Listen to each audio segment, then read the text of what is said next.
আসসালামু আলাইকুম রাসেল ভাইয়া ও প্রিয় লিসেনার্স, কেমন আছেন আপনারা? আশা করছি আপনারা সকলেই আল্লাহর রহমতে ভালো আছেন এবং সুস্থ আছেন। আমি মোহাম্মদ সিফাত আলম আজ আপনাদের সামনে হাজির হয়েছি নতুন একটি ঘটনা নিয়ে। আজকের ঘটনাটি আমার বন্ধুর খালাতো বোনের সাথে ঘটে যাওয়া একটি ঘটনা। ঘটনাটি বেশ অন্যরকম। আশা করছি আপনাদের কাছে ঘটনাটি ভালো লাগবে।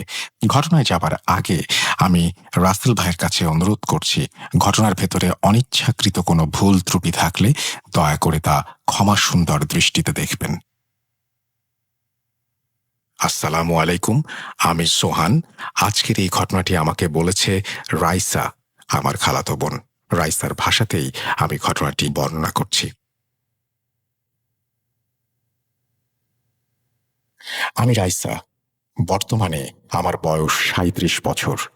আজ আমি আমার জীবনের একটি ভয়ঙ্কর অভিজ্ঞতার কথা আপনাদের সাথে শেয়ার করতে চলেছি, যা ঘটেছিল যখন আমার বয়স কেবলমাত্র ১২ বছর। ছোটবেলায় আমার মনে নানা রকম আজগুবি চিন্তা ভাবনা আনাগোনা করত। আমি ভাবতাম মানুষের জীবনে ভালো খারাপ কত কিছুই না ঘটে।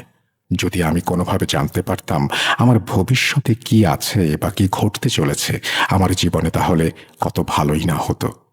ছোটবেলা থেকেই আমি আমার ভবিষ্যৎ আর আমার ভাগ্য সম্পর্কে জানার জন্য প্রবল আগ্রহী ছিলাম। আমি প্রায়শই এমন কিছু কাজ করতাম যা অবশ্যই ইসলাম বহির্ভূত। এসব আমি এখন জানি, কিন্তু তখন এসব আমার মাথায় আসতো না। আমি নানা প্রকারের জ্যোতিষীদের কাছে হাত দেখাতাম। কয়েকবার তোতা পাখির মাধ্যমেও নিজের ভবিষ্যৎ জানার চেষ্টা করেছিলাম। এছাড়াও ট্যারোট কার্ডের সাহায্যে আমি অনেক কিছুই করেছি, কোনো কিছুই বাদ রাখিনি।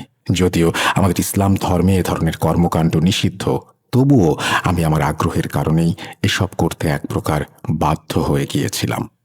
আমি জানতাম না যে এই পাগলামি আমাকে কোন বিপদের দিকে ঠেলে দিবে। নিজের ভাগ্য জানার জন্য আমি নিজ হাতে নিজের ভবিষ্যৎ নষ্ট করে চলেছি, এই ব্যাপারে বিন্দু মাত্র কোনো ধারণা ছিল না আমার। আমার বাবা তখন একটি সরকারি চাকরি করতেন।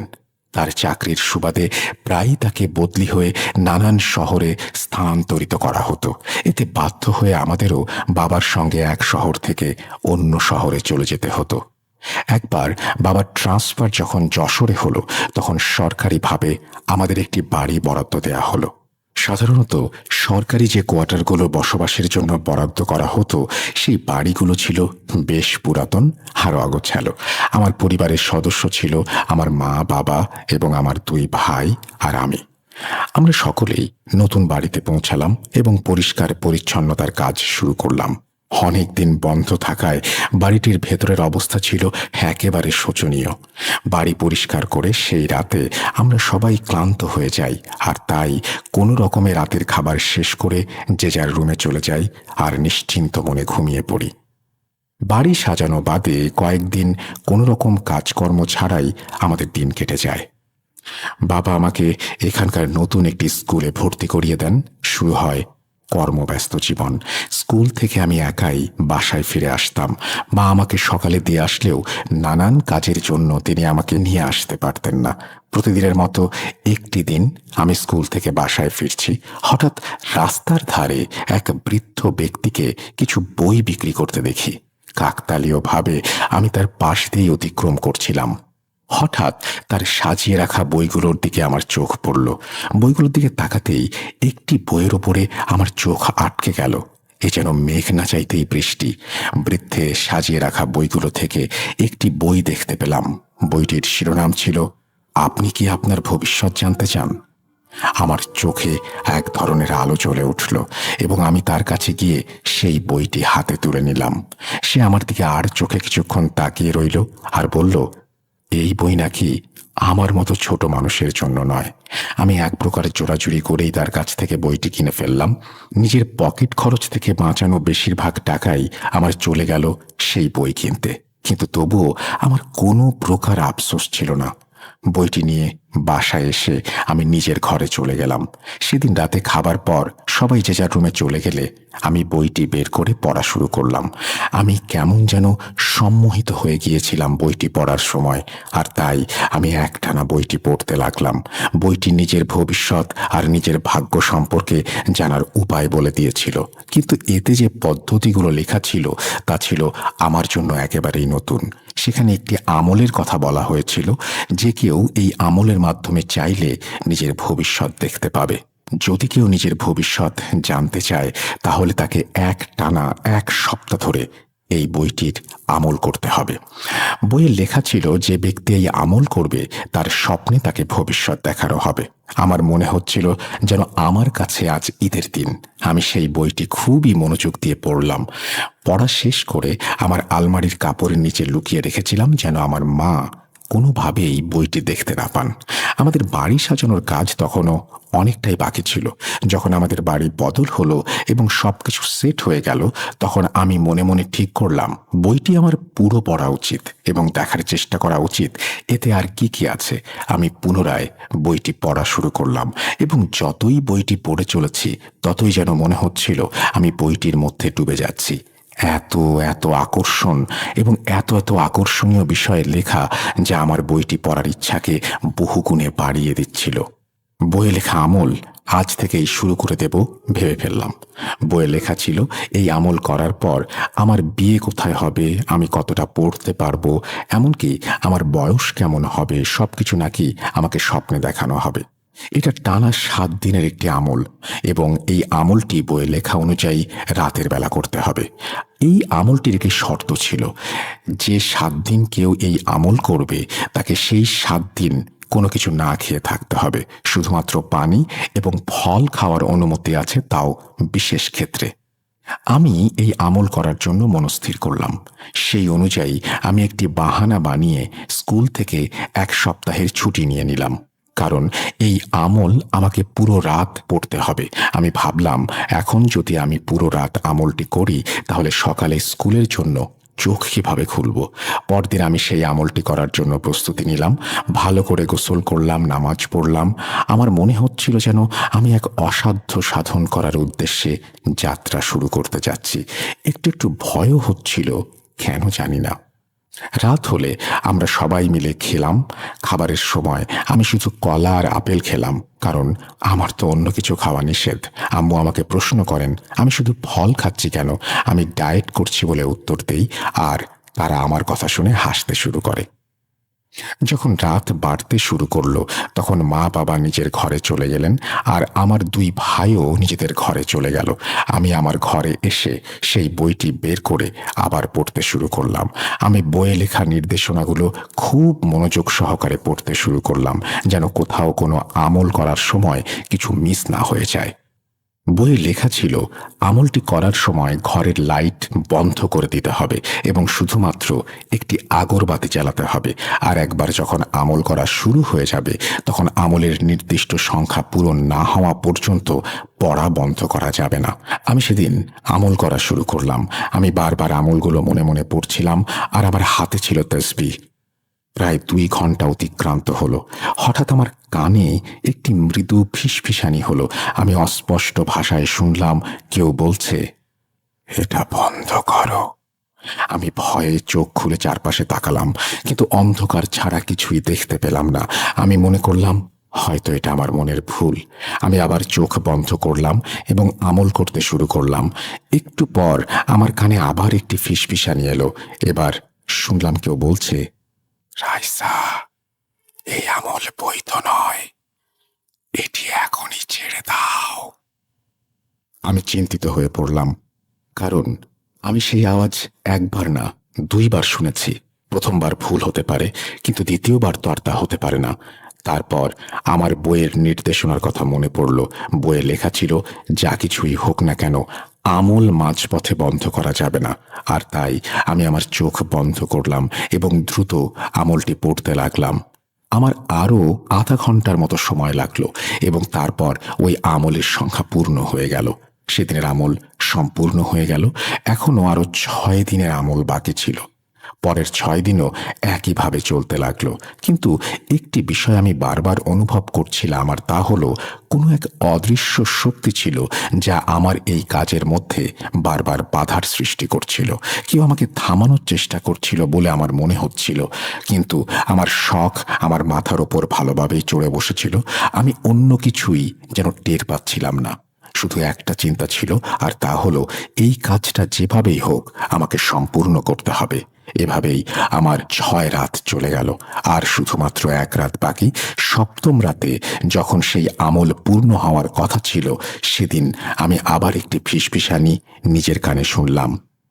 আজকেও বলছে, রাইসা, এর জন্য তুমি অনেক পস্তাবে। এই ফিসফিসানিতে আমি অভ্যস্ত হয়ে গিয়েছিলাম, তাই আমি এটাকে বিশেষ কোনো পাত্তা দিলাম না। আমার কাজ সম্পূর্ণ হয়ে গেছে, আর এই কাজ করতে করতে সকাল 4টা বেজে গিয়েছিল। আমি নিচে জমিন থেকে উঠে আমার বিছানায় গিয়ে শুয়ে পড়লাম। মনে এক ধরনের বড় প্রশান্তি অনুভব করছিলাম। ভাবতে খুব ভালো লাগছিল। খুশি হচ্ছিলাম যে এখন আমি ভবিষ্যৎ সম্পর্কে জানার সুযোগ পাব। আমি ঘুমানোর সময় সবসময় ঘরের দরজা ভেতর থেকে লক করে রাখতাম। সেদিন রাতে যখন আমি ঘুমালাম, তখন আমি স্বপ্নে দেখলাম আমার দরজার লক আপনা আপনি খুলে গেল এবং বাইরে থেকে কিছু কালো ছায়া আমার ঘরে প্রবেশ করতে লাগলো। তারা এক একজন প্রায় 11 থেকে 12 ফুট লম্বা ছিল এবং তারা সংখ্যায় ছিল প্রায় কয়েকশো জন। তারা একে একে সবাই আমার ঘরে জমায়েত হচ্ছিল। তাদের দেখে আমি প্রচণ্ড ভয় পাচ্ছিলাম এবং সেই ভয়ের কারণে আমি চোখ খুলে ফেললাম। চোখ খোলার পর আমি নিজের অবস্থা দেখে নিজেই চমকে গেলাম। আমার সামনেই আমি ছায়া দেখতে পাচ্ছিলাম। আমি ঘেমে নিয়ে একাকার হয়ে গিয়েছিলাম। আমি ঠিক দেখেছি নাকি ভুল দেখেছি জানি না। স্বপ্ন আমার উপর এত বেশি প্রভাব ফেলেছিল যে আমি ভয়ে কাঁপছিলাম। ঘড়ির দিকে নজর দিলাম, তখন রাত প্রায় 3টা বেজে চলেছে। আমি বিছানা থেকে উঠে পানি পান করতে যাবার জন্য যখন দরজার লক খুলতে হাত বাড়ালাম, তখনই বুঝতে পারলাম লক আগে থেকেই খোলা। এই অবস্থা দেখে আমি আরো চমকে উঠলাম। আমি খুব ভালো করে মনে করতে পারি আমি রাতে লক করেই ঘুমিয়েছিলাম। আমার জীবনে এমন কোনো রাত নেই যে আমি লক লাগাতে ভুলে গিয়েছি। এখন যদি কেউ এটা আমার ভয়ের কারণে ভুল ভাবছি বলে মনে করে, তাহলে আমি বলবো ঘুমানোর আগে আমি 4-5 বার লক লাগিয়েছি কিনা চেক করতাম। ধরে নিলাম প্রথম রাতে আমি হয়তো ভুলই করেছিলাম, কিন্তু এর পরের দিন আবার আমি ঘুমানোর আগে 4-5 বার লক চেক করেছিলাম। লক লাগানোই ছিল, কিন্তু আবার রাত 12টার সময় আমার একই ধরনের স্বপ্ন আমি দেখতে পাই। ঘুম ভাঙে। এবারও আমি দরজার লক খোলা অবস্থায় পাই। হঠাৎ করেই আমার মাথায় গতকাল রাতের সেই স্বপ্নের কথা চলে এলো, যেখানে স্বয়ংক্রিয়ভাবে দরজার লক খুলে গিয়েছিল এবং 11 থেকে 12 ফুটের ছায়া আমার ঘরে প্রবেশ করেছিল। এই মুহূর্তে আমি অনেক বেশি ভয় পেয়ে গিয়েছিলাম, কিন্তু পরে নিজেকে সাহস দিলাম এই বলে যে রাতে আমি ক্লান্ত ছিলাম আর হয়তো লক লাগাতে ভুলে গিয়েছিলাম। যদিও এটা শুধুমাত্র নিজেকে সাহস দেয়া ছাড়া আর কিছুই ছিল না, কারণ আমি কয়েকবার লক চেক করেছিলাম। তাই আজ নিজেকে বুঝ দিয়ে এই ভয়টা মাথা থেকে ঝেড়ে ফেললাম এবং ঘুমিয়ে পড়লাম। সকাল হলেই বাইরে চলে গেলাম। পুরো দিনটি খুব ব্যস্ততায় কাটলো। ইউনিফর্মও রেডি করতে হয়েছিল, কেননা পরের দিন স্কুলে যেতে হবে, আর স্কুলের জন্য বাড়ির কাজও করতে হয়েছিল। সেদিন রাতে যখন আবার ঘুমাতে গেলাম, তখন আমার মনে হচ্ছিল আজ রাতে হয়তো আমাকে এমন একটি স্বপ্ন দেখানো হবে যা আমার ভবিষ্যৎ সম্পর্কে আমাকে জানাবে। বেশ আশা নিয়েই আমি ঘুমানোর প্রস্তুতি নিলাম। সেই রাতে আমি লকটা 4-5 বার চেক করলাম, কিন্তু যে স্বপ্নটি এলো তা আগের স্বপ্নের মতোই ছিল। স্বপ্নে দেখলাম বড় বড় ছায়াগুলো আমার বিছানার চারপাশে দাঁড়িয়েছিল আর আমাকে অপলক দৃষ্টিতে দেখছিল। দিনের পর দিন সেই একই স্বপ্ন চলতে থাকে। একদিন স্বপ্নে দেখলাম ছায়াগুলোর মধ্যে একজন তার আঙুল দিয়ে লকের দিকে ইশারা করলো। মনে হচ্ছিল যেন সে আমাকে কিছু দেখাতে চাইছে। আমি লকের দিকে তাকালাম, লক বন্ধই ছিল। তারপর সেই ছায়া আরেকটি ইশারা করলো, আর সেই ইশারা করতে না করতেই আমার দরজার লকটা আপনা আপনি খুলে গেল। যেই দরজার লকটা খুলে গেল, সাথে সাথে আমার চোখও খুলে গেল। আমি ঘড়ির দিকে তাকালাম, তখন সকাল 7টা বাজে। আমার শরীর এখনো আতঙ্কের কারণে কাঁপছে। এই আতঙ্ক বহুগুণে বেড়ে গেল যখন আমি দরজার লকের দিকে তাকালাম। আজও লকটি খোলা ছিল। রাতে দেখা সেই পুরো স্বপ্ন আবার আমার চোখের সামনে চলে এলো। মনে হচ্ছিল যেন এমন কোনো সৃষ্টি আমার আশেপাশেই ছিল যা নিজের অস্তিত্বের প্রমাণ দিতে চাইছিল। সে প্রমাণ করতে চাইছিল আমি যা স্বপ্নে দেখছি তা আসলে স্বপ্ন নয়, এবং এর সবই সত্যি, এবং সত্যিই ঘটে চলেছে যা আমাকে স্বপ্নের মাধ্যমে দেখানো হচ্ছে। সেদিনটি আমি খুব কনফিউজড ছিলাম। আমি নানাবিধ ভাবনায় ডুবেছিলাম এবং সেই স্বপ্নকে বোঝার চেষ্টা করছিলাম, কিন্তু কোনো কুল কিনারা করতে পারছিলাম না। আমার মনে হচ্ছিল আমি তো ভবিষ্যৎ দেখার চেষ্টা করছিলাম, কিন্তু আমাকে এইসব কি দেখানো হচ্ছে। ওই রাতে আমি একা ঘুমোতে ভয় পাচ্ছিলাম, আর তাই আমি আমার ছোট ভাইকে বললাম সে যেন আজ আমার সাথে ঘুমায়। তার বয়স তখন 7 কি 8 বছর। সে আমার কথায় আমার পাশেই শুয়ে পড়ল। রাতে আমি স্বপ্ন দেখলাম আমার ভাই বিছানা থেকে উঠল এবং বাইরে চলে গেল। কিছুক্ষণ পর যখন সে ফিরে এলো, তার হাতে ছিল একটি ছুরি। সেই ছুরি দিয়ে সে আমার উপরে হামলা করতে শুরু করলো। আমি সেদিন রাতে চিৎকার করে উঠলাম এবং পাগলের মতো চারপাশে দেখতে লাগলাম। ঘুম থেকে উঠে আমি দেখি আমার ভাই তখন আমার পাশেই ঘুমোচ্ছে। আমি কিছুটা স্বস্তি পেলাম, কিন্তু যখনই আমার নজর সাইড টেবিলের দিকে পড়ল, তখন সেখানে সেই ছুরিটি ছিল যা আমার স্বপ্নে আমার ভাইয়ের হাতে আমি দেখেছিলাম। আমি ভাইকে একটু ধাক্কা দিলাম দেখার জন্য সে জেগে আছে কিনা, কিন্তু সে গভীর ঘুমে আচ্ছন্ন।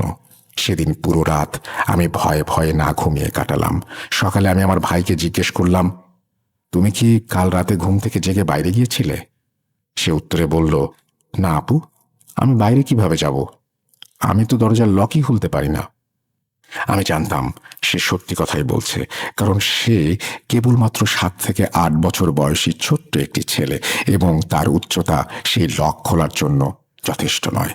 আমি ভাবলাম সে হয়তো কোনোভাবে দরজার লক খুলে বাইরে বের হয়েছিল আর রান্নাঘর থেকে ছুরি নিয়ে এসেছিল, কিন্তু সে আমার স্বপ্নে কিভাবে আসতে পারল? আর আমার ওপর আক্রমণই বা কেন করবে? আমি তো ওই আমল পড়েছিলাম যাতে ভবিষ্যৎ দেখতে পাই, কিন্তু আমি তো ভয়ানক সেই স্বপ্নে একেবারে আটকে গিয়েছি। আমি ছোট ভাইকে নিজের সাথে নিয়ে ঘুমোতে শুরু করলাম। সেও অবাক হচ্ছিল আমার কি হয়েছে এই কথা ভেবে। আমি তো আগে দরজা লক করে একা একাই ঘুমাতাম। বাবা মাও বারবার জিজ্ঞেস করছিলেন আমি কেন ভাইকে নিয়ে ঘুমাচ্ছি, কিন্তু আমি কিছুই উত্তর দিতে পারিনি। যদি বাবা মা আমার করা আমল আর স্বপ্নের ব্যাপারে জানতে পারতেন, তবে তারা বুঝতে পারতেন আমি কেন ভাইয়ের সাথে ঘুমাচ্ছি। সেক্ষেত্রে নতুন এক বিপদ ছাড়া আর কিছুই হতো না। মা তো এমনিতেই আমার শখের কারণে সবসময় বিরক্ত থাকতেন আর বলতেন, মা শোনো, এই জিনিসটা ইসলাম বিরোধী। ভবিষ্যতের জ্ঞান তো শুধু আল্লাহর কাছেই আছে, আর এতে হয়তো আল্লাহর কোনো পরিকল্পনা আছে যার জন্য তিনি মানুষকে ভবিষ্যতের জ্ঞান দেননি। আর তাই আমার কাছে ভাইকে নিয়ে ঘুমানো ছাড়া আর কোনো উপায়ও ছিল না। মা বাবাকে তো কিছু জানানো সম্ভব ছিল না, তাই ভাইকে নিয়ে ঘুমাতাম, নিজের কাছে রাখতাম, অন্তত ভয়টা যেন একটু কম পাই। এদিকে আমার দাদির ইন্তেকালের প্রায় 1 বছর হয়েছে। আমি দাদির খুব নিকটবর্তী একজন মানুষ ছিলাম। তার ইন্তেকালের পর আমি অনেক দিন শোক পালন করেছি। একদিন রাতে আমি ভাইকে পাশে নিয়ে ঘুমিয়ে আছি। হঠাৎ আমি স্বপ্নে দেখলাম আমার দাদি আমার কাছে আসলেন। অবাক করা ব্যাপার হচ্ছে, স্বপ্নের মধ্যেও আমি তার কাছ থেকে একটা মিষ্টি ঘ্রাণ অনুভব করছিলাম, যা তিনি বেঁচে থাকতে সবসময় ব্যবহার করতেন। এই সুগন্ধিটি তিনি হজে গিয়ে বিশেষ করে নিজের জন্য নিয়ে এসেছিলেন। প্রথমে আমি স্বপ্নে দেখলাম দাদি আমার পাশে এসে বসে গেলেন আর তার হাত দিয়ে আমার চুলে হাত বুলিয়ে দিচ্ছিলেন। জীবিত থাকাকালীন তিনি প্রায়ই এই কাজটা করতেন। যখনই তিনি আমার ঘরে আসতেন, সবসময় এভাবেই বসে আমার চুলে হাত বুলিয়ে দিতেন। কিন্তু স্বপ্নে হঠাৎ দৃশ্যটি বদলে গেল। দাদি আমার চুল হাতে ধরে আমাকে এক টান দিয়ে বিছানা থেকে ফেলে দিলেন। আমার পড়ে যাওয়া আর চিৎকার করার সাথে সাথে আমার ঘুমন্ত ভাইটাও ঘুম থেকে উঠে পড়ল। যখন আমি চোখ খুললাম, তখন আমি খেয়াল করলাম সত্যিই আমি বিছানা থেকে নিচে মেঝেতে পড়ে গিয়েছি, আর আমার চুলে এমন জ্বালা অনুভব করছিলাম, ধরেই নিয়েছিলাম বা মনেই হচ্ছিল আমার চুল ধরে কেউ টেনেছে। আমি তখন খুব অস্থির হয়ে গিয়েছিলাম আর ভাবছিলাম আম্মুকে ডেকে তুলব। আমি উঠে আম্মুকে ডাকতে যাব, এমন সময় ভাই বলল, আপু, এই ঘরে দাদির আতরের গন্ধ কিভাবে ছড়াচ্ছে? আতর কি তুমি লাগিয়েছ? তার কথায় আমি হঠাৎ খেয়াল করলাম পুরো ঘরটা আসলেই দাদির আদরের গন্ধে ভরে গেছে, ঠিক যেমন আমি স্বপ্নে দেখেছিলাম। এখন তো আমি কিছুতেই একা ঘুমোতে যেতে পারবো না, আর তাই আমি ভাইকে অন্য ভাইয়ের ঘরে শোয়ালাম আর নিজে গিয়ে আম্মুকে ডাকলাম। আম্মু গভীর ঘুমে আচ্ছন্ন থাকায় কোনো সাড়া পেলাম না, আর তাই আমি আম্মুর ঘরে গিয়ে ঘরের মেঝেতেই ঘুমিয়ে পড়েছিলাম। সকালবেলা যখন আম্মু আমাকে নিজেদের ঘরের মেঝেতে ঘুমোতে দেখেন, তখন তিনি আব্বুকে ডেকে এই ঘটনার কথা বললেন। আব্বু এই দৃশ্য দেখে অনেক অবাক হয়ে গেলেন। তিনি আমাকে জিজ্ঞেস করলেন, মা, তুমি এখানে ঘুমাচ্ছ কেন? কি হয়েছে? আমি বললাম, আমি একটা ভয়ঙ্কর স্বপ্ন দেখেছিলাম, আর স্বপ্ন দেখে ভয় পেয়ে তাদের ঘরে এসে শুয়েছি। আমি বুঝতে পারছিলাম না আসলে আমার সঙ্গে কি হচ্ছে। ভবিষ্যতের ব্যাপারে তো কিছুই জানা গেল না, উল্টো নানা প্রকার ভয়ঙ্কর কিছু আমার স্বপ্নে আসা শুরু করে দিল। এক রাতে আমি স্বপ্নে দেখলাম আমি বাথরুমে গোসল করছি। যখন স্বপ্নটা শুরু হলো তখন স্বপ্নেই দিনের আলো ছিল, কিন্তু গোসল করতে করতে হঠাৎ করেই চারপাশ অন্ধকার হয়ে যেতে লাগলো। হুট করেই সবকিছু কালো অন্ধকারে ছেয়ে গেল, পুরো ঘন কালো অন্ধকার। সেই অন্ধকারে মনে হলো কেউ আমার গলা টিপে ধরেছে। আমার শ্বাস নিতেও কষ্ট হচ্ছিল। আমি খুব ভীত হয়ে পড়েছিলাম, নিজেকে ছাড়ানোর জন্য হাত পা ছুটছিলাম। এই চেষ্টা করতে করতে হঠাৎ আমার চোখ খুলে গেল, আর আমি প্রচণ্ড ভয়ে নিজের পেছনে আর সামনের দিকে দেখলাম। কিন্তু সর্বাধিক অদ্ভুত ব্যাপার হলো আমার পুরো শরীরই ভিজে গিয়েছিল, এমনকি আমার মাথার চুল থেকেও পানি পড়ছিল। মনে হচ্ছিল আমি যেন এইমাত্র গোসল করে বের হয়েছি। আমার গলাও প্রচণ্ড জ্বালাপোড়া করছিল।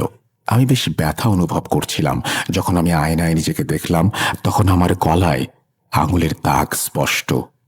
সেদিন আমি এতটাই ভেঙে পড়েছিলাম যে আমি আর অন্য কোনো কিছু না ভেবে সরাসরি আম্মুর কাছে চলে গেলাম এবং তাকে শুরু থেকে শেষ পর্যন্ত সব কিছু খুলে বললাম। আমি দেখতে পাচ্ছিলাম আম্মু প্রচণ্ড রেগে গেছেন, কিন্তু পরে তিনি দেখলেন আমার অবস্থা খুবই খারাপ। যদি তিনি আমাকে এখন বকাবকি করেন তাহলে হয়তো আমি একটা কিছু করে ফেলব। এই জন্যই নিজের রাগ নিয়ন্ত্রণ করলেন এবং আমাকে বললেন, তুমি চিন্তা করো না, তোমার আব্বু আসলে তার সঙ্গে এই বিষয়ে কথা বলবো। আম্মু ও ব্যাপারে একটু বুঝতারি দেখালেন এবং আব্বুকে আমার করা সেই আমলের ব্যাপারে কোনো কথা বললেন না। শুধু এটুকুই বললেন, আমার প্রায় অনেক দিন যাবৎ বেশ ভয়ানক ধরনের স্বপ্ন আসছে। আব্বু এসব নিয়ে বেশ চিন্তায় পড়ে যান, তার মুখ মলিন হয়ে যায়। আব্বুর একজন সহকর্মী ছিলেন যিনি আব্বুর সাথেই তার অফিসে কাজ করতেন। তিনি একজন হুজুর ছিলেন এবং এই ধরনের সমস্যা সম্পর্কে অনেক কিছু জানতেন। নতুন অফিসে আসার পরপরই তার প্রতি সবার সম্মান দেখে আব্বু তার ব্যাপারে পিয়নকে জিজ্ঞাসা করেন। পিয়ন তাকে এই ব্যাপারে সব জানায়। আব্বু তার সাথে কথা বলেন এবং তিনি আমাদের বাড়িতে আসতে চান। আব্বু তাকে আমাদের বাড়িতে নিয়ে আসেন। তিনি বাড়িতে এসে চোখ বন্ধ করে আমার আর আম্মুর নাম জিজ্ঞাসা করলেন। কিছুক্ষণ চুপ থাকার পর তিনি আব্বুকে বললেন, আপনি একটু বাইরে যান। আব্বু বেরিয়ে যাওয়ার পর তিনি আমাকে প্রথম যে প্রশ্নটি করেছিলেন তা ছিল, রাইসা, সেই বইটি কোথায়? আমি আর আম্মু একে অপরের দিকে ভয়ঙ্কর দৃষ্টিতে তাকাচ্ছিলাম, এই ভেবেছে তিনি আব্বুকে বইয়ের ব্যাপারে সব বলে দেবেন না তো। এছাড়াও অবাক করা বিষয় ছিল তাকে বইয়ের ব্যাপারে আমরা কেউ কিছু জানাইনি। তাহলে তিনি কিভাবে বইয়ের ব্যাপারে জানতে পারলেন? তারপর তিনি বললেন, আরে বাবা, ঘাবড়িও না, আমি জানি তুমি তোমার আব্বুকে কিছু বলনি, এই কারণেই আমি তাকে বাইরে পাঠিয়ে দিয়েছি। তুমি দ্রুত গিয়ে আমাকে সেই বইটা এনে দাও। আমি ভেতরে গিয়ে সেই বই এনে দিলাম। বইটি নিয়ে তিনি তার ব্যাগে রাখলেন এবং আম্মুকে বললেন, আপনাদের সবাইকে কিছুদিন এক ঘরে ঘুমোতে হবে এবং চেষ্টা করতে হবে যেন আপনাদের মধ্যে কেউ আলাদা কোনো জায়গায় না থাকে। এছাড়াও রাইসার উপরে বিশেষভাবে নজর রাখতে হবে, কারণ পরের 3 দিন ওর জন্য অনেক কঠিন হবে। এরপর তিনি আমাকে উপদেশ দিতে লাগলেন। তিনি বললেন, রাইসা শোনো, আল্লাহর কাজের মধ্যে কখনোই হস্তক্ষেপ করা উচিত নয়, এতে বিপদ হতে পারে। তুমি যা করেছ তা না জেনে করেছ, কিন্তু এই কাজগুলো হচ্ছে কুফরি। তোমাকে কয়েকবার সাবধানও করা হয়েছিল, কিন্তু তুমি নিজের ভবিষ্যৎ জানার জন্য এতটাই অন্ধ হয়ে গিয়েছিলে যার জন্য তুমি কিছুই শুনোনি। এখন যা হবার তা হয়ে গিয়েছে, এসব নিয়ে আর ভেবো না। ইনশাল্লাহ আল্লাহ সব ঠিক করে দেবেন। এরপর আব্বুর কলিগ চলে গেল। তার কথা মতোই পরের 3 রাত আমার উপর একরকম কেয়ামত শুরু হয়ে গেল। প্রথম রাতে আমি স্বপ্নে দেখলাম সেই ছায়াগুলো, যা আমি আগেও স্বপ্নে দেখেছিলাম। তাদের মধ্যে একজন আমাকে শূন্যে তুলে এক আগুনের কূপে ফেলে দিল। যন্ত্রণায় আমার আত্মা যেন আমার শরীর ত্যাগ করতে চাচ্ছিল। আমি প্রচণ্ড চিৎকার করছিলাম। আম্মু আমাকে ধাক্কা দিয়ে ঘুম থেকে জাগিয়ে দেন। আমি স্বপ্ন থেকে জেগে উঠে চিৎকার করতে লাগলাম, যেন সত্যি কেউ আমাকে আগুনে ফেলে দিয়েছে এবং আমি সেখানে পুড়ে যাচ্ছি। তার পরের দিন আমার প্রচণ্ড জ্বর এলো। পরের রাতে আমি স্বপ্নে দেখলাম আমার দাদি কাফনের কাপড় পরে আমার কাছে এলেন এবং আমার গলা চেপে ধরলেন। আমি জোরে জোরে হাত পা ছুটছিলাম আর আমার মা আমাকে জাগানোর চেষ্টা করছিলেন। মায়ের আওয়াজ শুনে আমি উঠে পড়লাম। আমার এমন দশা ছিল যে আমি আম্মুর হাত জড়িয়ে কান্না করতে শুরু করলাম। এই 2 রাত প্রচণ্ড ভীতিকর ছিল আমার জন্য। এখন আমার ভয় হচ্ছে যে তৃতীয় রাতে না জানি আমার সাথে আর কি হবে। আমি এতটাই ভীত হয়ে পড়েছিলাম যে সেই রাতে আমার কিছুতেই ঘুমোতে ইচ্ছা করছিল না। ভবিষ্যতের স্বপ্ন দেখার শখ আমাকে মানসিক রোগী বানিয়ে ফেলেছিল। জন্মের মতো আমার ভবিষ্যৎ দেখার শখ মিটে গেল। তৃতীয় রাতে আমি না চাইতেও ঘুমিয়ে পড়লাম। ওই রাতে আমি স্বপ্নে দেখলাম ওই ছায়ারা আমার সামনে এসে পশুর রূপ নিচ্ছে। কেউ কুকুর হয়ে যাচ্ছে, আবার কেউ বিষাক্ত পোকা, কেউ আবার সাপ কিংবা বিড়াল অথবা নেকড়ে হয়ে যাচ্ছে। তারপর তারা আমার দিকে আক্রমণ করতে তেড়ে আসছে। আমি ভয় পেয়ে স্বপ্নে কালেমা আর আয়াতুল কুরসি পড়া শুরু করলাম। মনে হলো যেন আমার আখিরাতের সময় ঘনিয়ে এসেছে। আমার আয়াতুল কুরসি পড়া শেষ হলো আর হঠাৎ করেই যেন মাটি ফেটে গেল আর সেসব পশু সেই গর্তে চাপা পড়ে গেল। তাদের গর্তে পড়ার পরই আমার চোখ খুলে গেল। সেই রাতে আমি যখন স্বপ্ন থেকে জেগে উঠেছিলাম, তারপর আমি কেন জানি না আর কোনো ভয় পেলাম না। আমার কোনো কিছুর জন্য আর আতঙ্ক অনুভব হচ্ছিল না। শরীর বেশ হালকা লাগছিল। চতুর্থ দিন আব্বুর কলিগ আবার বাসায় এলেন এবং আমাকে শাবাশি দিতে লাগলেন। আম্মু যখন তার কাছে বিস্তারিত জানতে চাইলেন, তখন তিনি শুধু একটি কথাই বললেন। তিনি বললেন, সেদিন আমি আপনাকে কিছু বলিনি, কিন্তু আপনার মেয়ের বেঁচে থাকার সম্ভাবনা 1%-এরও কম ছিল। আর এর কারণ সে শয়তানি আমল পড়েছে। এর ফলে ওর শুধুমাত্র একটা নয়, বরং হাজার হাজার সমস্যা তৈরি হয়ে গিয়েছিল। হাজার হাজার শয়তান ওর পিছু নিয়েছিল। আর বিশ্বাস করুন, আমি নিজেও অবাক হচ্ছি এই ভেবে যে সে এখনো কিভাবে বেঁচে আছে।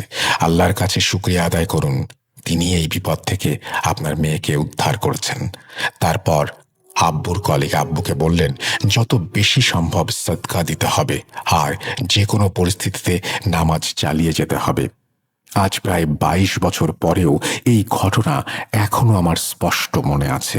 আমি আজও এসব নিয়ে ভাবলে কাঁপতে শুরু করি। যদি আব্বুর বন্ধু আমাদের আল্লাহর পক্ষ থেকে উসিলা হয়ে না আসতেন, আমাদের সাহায্য না করতেন, সেই ছায়াগুলো আমার সাথে কি করত। কিন্তু আল্লাহর দরবারে কোটি কোটি শুকরিয়া যে তিনি আমাকে চরম বিপদের হাত থেকে রক্ষা করেছেন। আমি একটি ব্যাপার ভালোভাবেই বুঝতে পেরেছি, আর তা হলো আল্লাহ প্রদত্ত নিয়মের বাইরে কখনোই যেতে নেই। এতে যেমন আল্লাহ অসন্তুষ্ট হন, তেমনি মানুষের জীবনে নেমে আসে কঠিন আযাব। আমি এই ঘটনা থেকেই এই শিক্ষা লাভ করেছি। সবাই ভালো থাকবেন।